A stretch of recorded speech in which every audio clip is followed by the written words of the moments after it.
Good evening. Tonight is what is it? Monday night, October 21st. I was in the mood to do a podcast. I've been in the mood to do one for a while now, but I just couldn't really come up with any topic. So I posted something on Instagram tonight, like, hey, tell me what you want me to talk about, and I'll cover everything.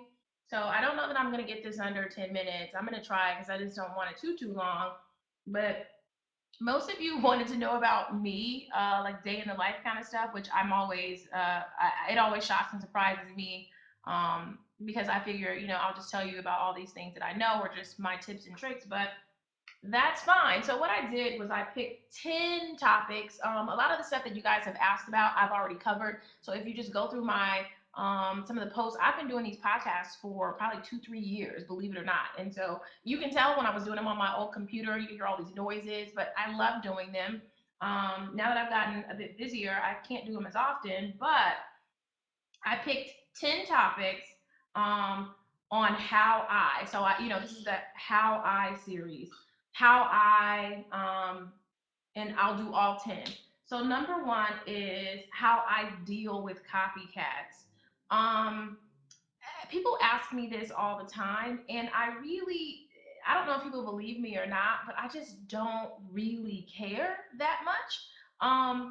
You Because anything that's a copycat, like everybody knows it's copied, and so you people want what's original all the time. So for as long as you live, if you're doing something amazing, there's gonna be someone who copies it. Most of the time you're just flattered. Other times you just kind of, I mean, why spend time worrying about who's copying you? Because can you imagine how you have to run your life and your business waiting around to see what everyone else is doing? So you're not even coming up with any original ideas. You just have to sit around and you just kind of have to wait. So, I mean, be glad that everybody has to wait on you.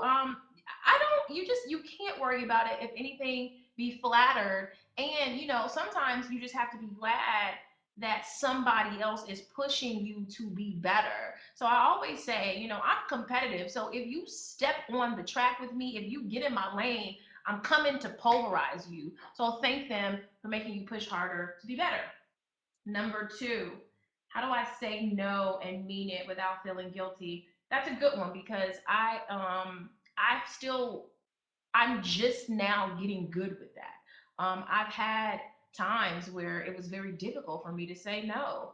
I always want to help people. I always want to be there for people. And as I'm aging, I'm learning that saying yes all the time is not always good for me. And so I think I've told you guys this before, but I do go to therapy. I've been in therapy for about a year now. And I have finally got to a point where I'm learning to put these boundaries up and just kind of, when something feels uncomfortable to me, having the confidence to tell people no, but explain to them why I'm saying no. And in the explanation, I think people respect the fact that, sometimes I'm saying no because I don't want to jeopardize our friendship and I value our friendship. Or I'm saying no because I really want to help you and this is enabling you as opposed to actually helping you, in my opinion. And so I feel a lot better. I've learned that the what you feel by saying yes when you don't really want to, that discomfort, that anger, is so much more than just saying no. Like the no is quick, it's painless, and no one's gonna beat you up because you say no. It's like, everybody just goes, okay. So that's how I do it, and I'm not feeling guilty about that anymore. um, how I have the confidence to pursue my dreams. I I have had, a very, very close friend died in a plane crash when about maybe 5 years ago. 5 years ago. And over the time, I've been to various funerals, and after I've sat at so many funerals, I go, I just kept thinking to myself, why do we operate in this space of having forever? Why do we think that we have this in eternity to do things, and it's if you don't know anything, you know that your time here is limited and it's really up to you to make the most of this life. And it takes getting out. I read, I was listening to Brene Brown on Oprah, and she was just saying, like, having the, you can't be in the straitjacket of what people are going to think. And while you're pursuing your dreams, it looks weird. It looks weird because you're probably broke, or you're probably, 30 or 40, and you're like at an internship. You're at a space that looks weird to people. But you have to just have this comfortable, quiet confidence. I mean, all the things that I did, my parents would just be like, oh my gosh, she's crazy. My friends would look at me like, what is she doing? And you just have to really commit to pursuing your dreams and not allowing the thoughts and opinions of others to get you off track. Um, One thing that I always tell people is that when you make that commitment to yourself, you will definitely find success. And success is not always about making all this money, but it's just like this comfort, this satisfaction. Maybe all you really want in life is a comfortable schedule. You want to be able to earn enough money to pay your bills and to spend time with your friends and family. That is success, okay? Not having to be on someone else's clock, or just maybe it's having a job that's very flexible. Whatever it is, you have to just find your success. So my confidence comes from knowing that my time is limited. And so I don't want to, all the people that I watched die had never really pursued their dreams. And I just was like, I can't go out like that. Number four, how do I tell you exactly how I started my business?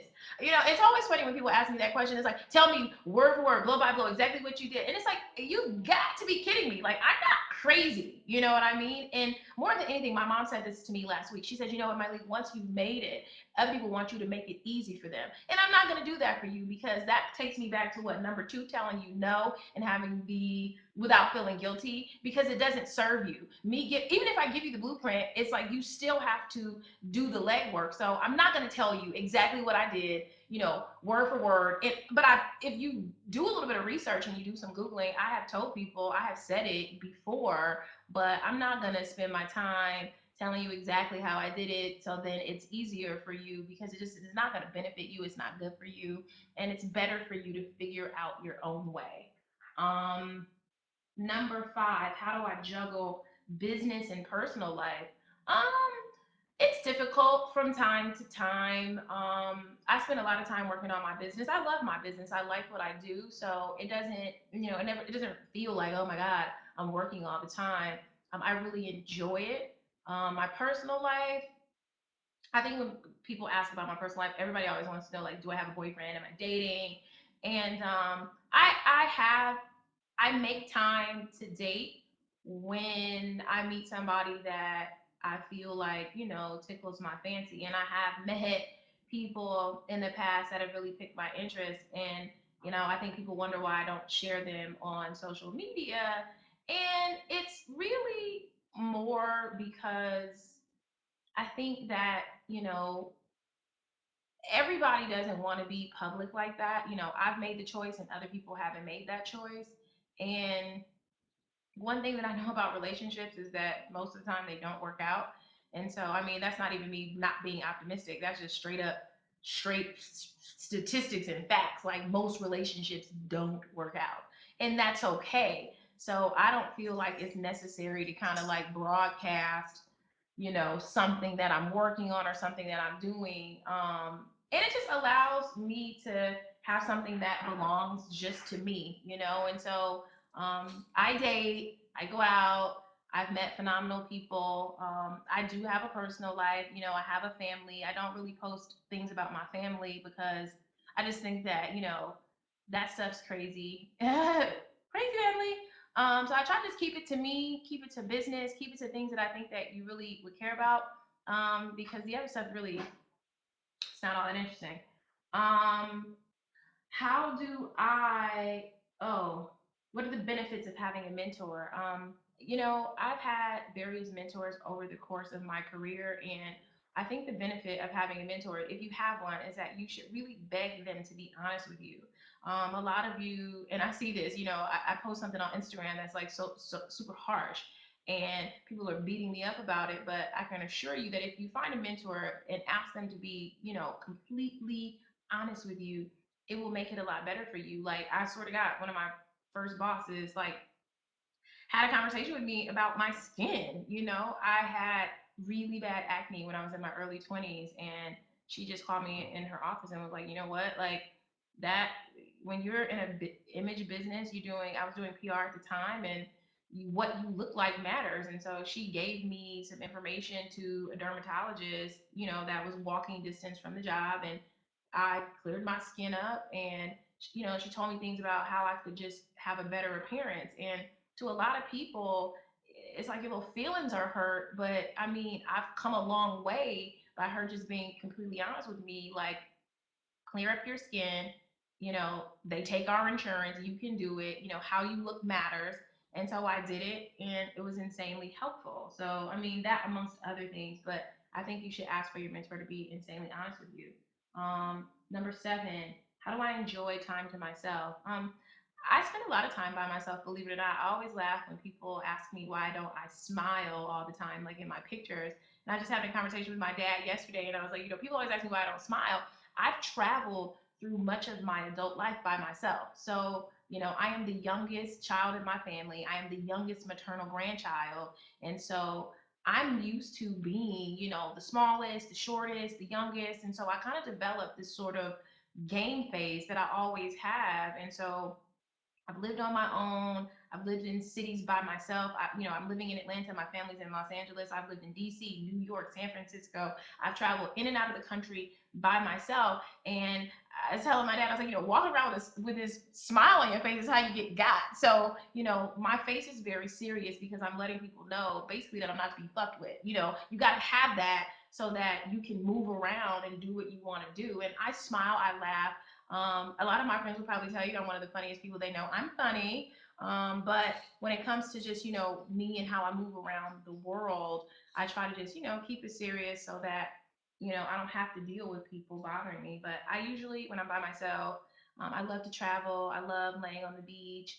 I love, I like reading tons of books. I think you guys know that by now. Sometimes just like sitting on my couch, on my computer. I love decorating. So my old neighbor, every weekend, she calls, she's like, what are you doing? Going shopping for your house? Like, you're always shopping for a room. Like, I'm like, oh, I got to finish my guest room or my bathroom or my guest bathroom or, the powder room. I'm always finding something that needs to be decorated, or oh, I'm revamping this room to something else. So I love doing that. I love shopping. I love art, and just spending time with my friends, traveling.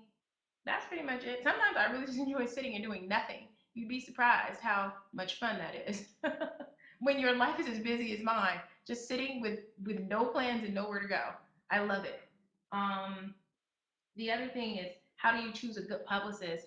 As a former publicist, I'm sure a lot of my PR friends are going to hate me for this, but I really don't think you need one these days.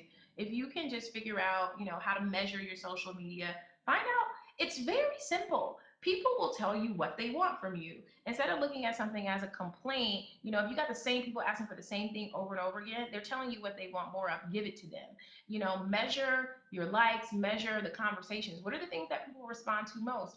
And you just kind of move in that direction. Now, as far as getting like this big, big, big press hits, I don't believe that press sells products anymore. And I know people will kill me for that too, but I think that having a write up in your favorite magazine may not necessarily drive sales. So you have to decide, what do you want the PR for? Is it that you just want the shine? You just want to tell your mom you were in this magazine? Do you really want to sell stuff? If you want to sell stuff, the people will tell you what you need to do. But in terms of like having PR, you need to be hot.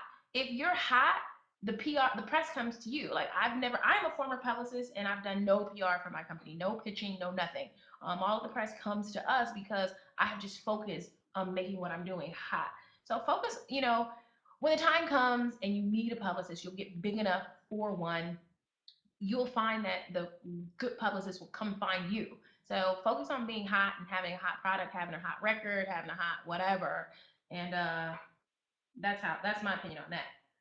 Number nine, and I've got one more. How do I separate my personal and my business brands? When I first started Curlbox, I had a conversation with my team and my business advisor that I wanted to continue to be able to be myself. And if I had to fit into some like image or some box or not be able to be myself, then it just wasn't worth it for me to do because, I spent all this time working for other people, kind of conforming and, dancing their dance and singing their song. And if I can't be me, then I may as well not do it. And so they were like, okay, because, everybody knows sometimes I can be a little cray cray.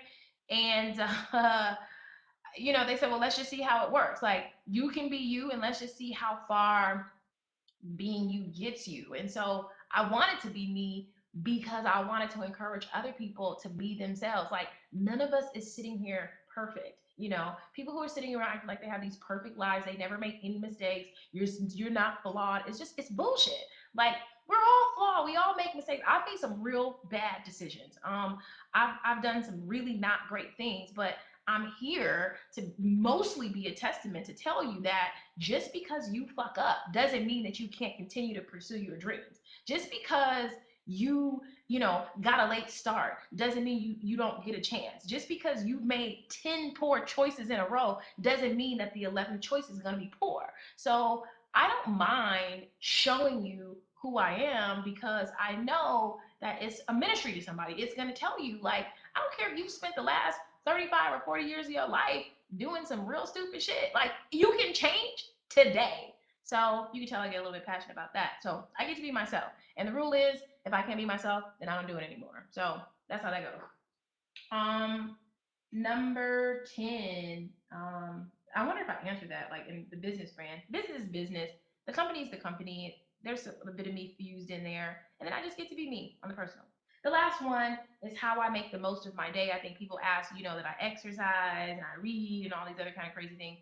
How do I make the most of my day? And, I think that it sounds a little silly, maybe every single morning that I wake up, I give myself a positive affirmation. I'm usually like, thank you. Like, I'm always just so grateful to be woken up. Like, I'm always like, when my eyes open on their own, because I've never used an alarm clock.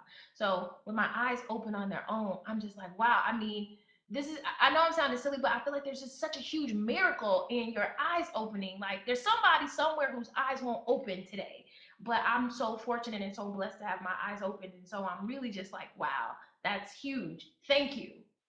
And then I just decide that, I'm going to have a good day. I don't always have good days. It's tough sometimes, but I try to start off positively. And, when it comes to your body, I work a lot of hours. And I tell a lot of the girls that I mentor, if you don't take care of your body, I'm talking about physically, what you're putting in it, you got to eat right, exercise, drink water, get rest. You can't go to the mat when you're tired. And so it's so funny. My sister came in today. She looked so tired. I was like, "What did you go out over the weekend?" She's like, "Yeah, she drank." I go, "When you drink and party all weekend long, and then you got to come to work on Monday, when you drink like that, I know you don't ever like you don't get your proper rest. Like, you're like sleeping on the surface. You never go into like your REM sleep. And so yeah, you're tired today. But oh well, it's like eventually you learn that you can't party all weekend long and work. Like, you just can't do it. And so I try to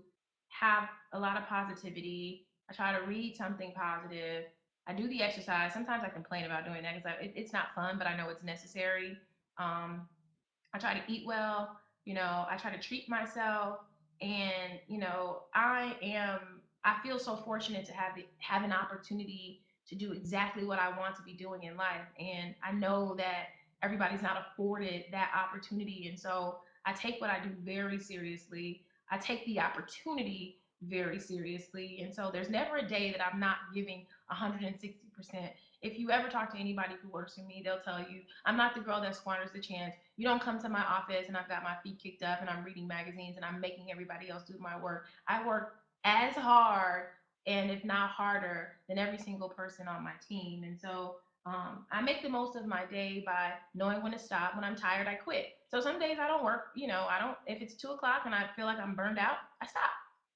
I may pick back up, but I try to make sure that I'm doing everything I'm supposed to do. Make sure I take care of me. I go to the spa. I try to eat well, live well.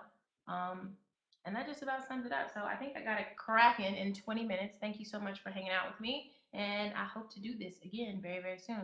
Have a good night.